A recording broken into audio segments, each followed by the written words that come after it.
Hey everyone, happy Thursday. Today is Thursday, August 20th when you are watching this. Hopefully you're on track so far and you're not too far behind in class. I want to go ahead and start off by saying that I'm really excited for this semester and I'm really happy to be your teacher. And I know that times are weird and circumstances are strange, but we will get through it together and I hope to see you all in class very soon. So today we're going to be talking about Unit 1.02, which are word elements. Yesterday we had our live class session where we talked about Unit 1.01, abbreviations. And if you missed that live class, it is recorded and it is posted on Canvas under Wednesday, August 19th. I have to keep all my days straight because I'm actually recording this several days ahead of when you're going to see it. So it's a little difficult to keep everything in one place. But today we're going to be talking about word elements. And you're probably like, what are word elements? So by the end of this class, I want you to be able to define prefixes, suffixes, and root words. Now, a prefix, a suffix, and a root word are word elements. They are parts of a word. So you're going to be able to define what each of those mean, and then you're going to be able to dissect full medical terms into their different word parts in order to then analyze the meaning of that word. If you know the meaning of a prefix, the root word, and the suffix, you know the meaning of each of those, then in theory, you know the meaning of the whole word. So by dividing the words into word parts and defining each of those, you are then able to define the medical term. And that's what we're going to be talking about for the next few days. So what is a medical term? Medical terms are just words or phrases that we make up with a bunch of combinations of those prefixes, suffixes, and root words in order to describe different medical conditions, illnesses, procedures, and treatments. And the reason that medical terminology is important is because it allows all medical professionals across the entire world to communicate effectively and understand each other. Appendicitis in the United States is the same thing as appendicitis in Africa, England, Dublin, Ireland, Denmark, everywhere, right? If we didn't have medical terminology, then we would be describing what is wrong with the person, but not ever having a name for it. And one doctor may call it one thing and another doctor might call it something else. So by having a set of medical terms that all mean the same thing across the globe, it makes it easier for everyone to communicate. What are the elements of medical terms? So an element is simply a word part, and you put all those parts together in order to form full medical terms. So we have 3 different word parts we're going to be learning about today: prefixes, root words, and suffixes. If you remove one part of the word, it completely changes the definition of that medical term. For example, hemigastrectomy means the removal of half of the stomach. But the key word there is hemi. Hemi means half. If I were to remove that prefix of hemi, now we just have gastrectomy. And gastrectomy is just removal of the stomach. So you might remove someone's entire stomach rather than only removing half. That is why word parts are important. So let's start with prefixes and suffixes.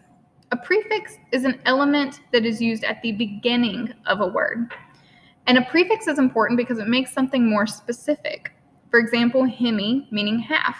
Or some other examples that you see there on your screen. Hyper, for example, means above or more than normal, versus hypo, which means below or less than normal. So you can't get these confused when you're making medical terms because you could tell someone the wrong information. So prefixes come before or at the beginning of the medical term, and they make something more specific. Suffixes, on the other hand, are the opposite. They come at the end of a medical term, which will come after the root word. And they frequently are used to describe either the condition that the body is in or an action. For example, ectomy in our hemigastrectomy. Ectomy means removal or surgical removal. So it is an action. You are performing the removal of something. Versus another example on your screen is itis, which means inflammation. Inflammation is not necessarily an action, but it is describing the condition that the body is in. It is currently inflamed. So if you said nephritis, nephr means kidney, itis means inflammation. So put them together and you have inflammation of the kidney. So prefixes are at the beginning and are specific. Suffixes come at the end and they tell you either the condition that the body is in or an action. Your root word is the main element or main component of your medical term. Sometimes there can be more than one root word in the medical term itself. The root word is always going to be the main subject or the main topic of the medical term and is used to tell you the location of a body part. So typically you see things like gaster, meaning stomach. That's a body part or an organ and tells you the location. Hemigastrectomy. Gaster is the root word. It tells you that it's the stomach. That is the location. Other words like nepher mean kidney, angie is a blood vessel, dermat is skin, cardi is the heart. They go on and on. These root words are important because they define where in the body we are looking for a problem or diagnosing. And when I said that sometimes you'll have more than one root word, an example of that might be gastroenteritis. Gaster we know means stomach. Enter means intestines, which again is a body part. And then itis means inflamed. So you may be looking at your stomach and your intestines, which are inflamed. So let's put them together. We've already done the first one, hemigastrectomy, but there it is broken down if you want to look at it. Another one would be hypercholesteremia. Hyper is the prefix. Again, it comes at the beginning and it means something very specific. It means elevated, above, or more than normal.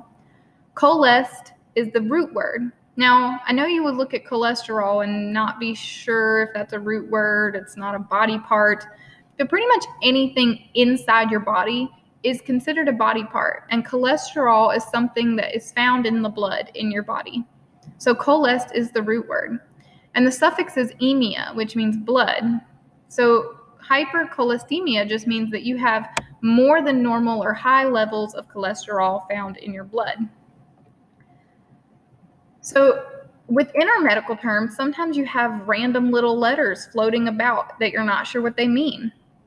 So word terminals are important because word terminals come at the end of a word that help describe a part of speech, basically. It helps you to know whether something is a noun, a verb, or an adjective.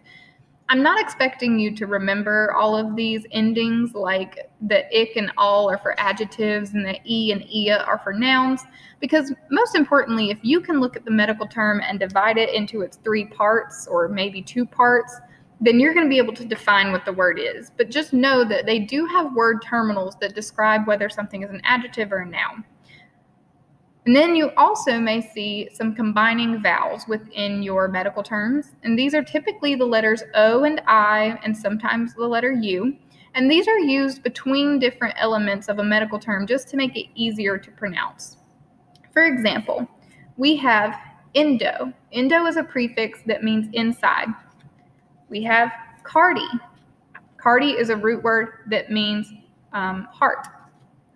And we have gram, which is a suffix that means recording. Okay?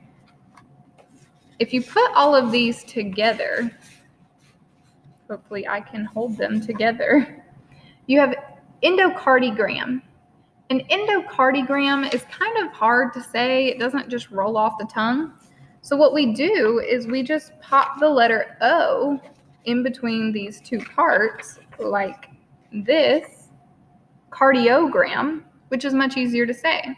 Endocardiogram would be the correct pronunciation of that word, and it would simply mean inside the heart and recording. So a recording of the inside of the heart. Now, for example, if I took endo away, then you would be looking at just a recording of the heart, not necessarily inside. Another example of combining vowels would be gastroenteric. Sorry, see, I naturally wanted to add the O in there. So instead of saying gastroenteric, you would add the O to make it gastroenteric. It just flows off the tongue a little easier. So that is everything for your notes today. I hope you understand the differences between prefixes, root words, and suffixes, and the importance of word parts within your medical terminology. At this point, if you have any questions, feel free to email or text me, and you can continue on with today's assignments that you have listed on your page. Have a great day, guys.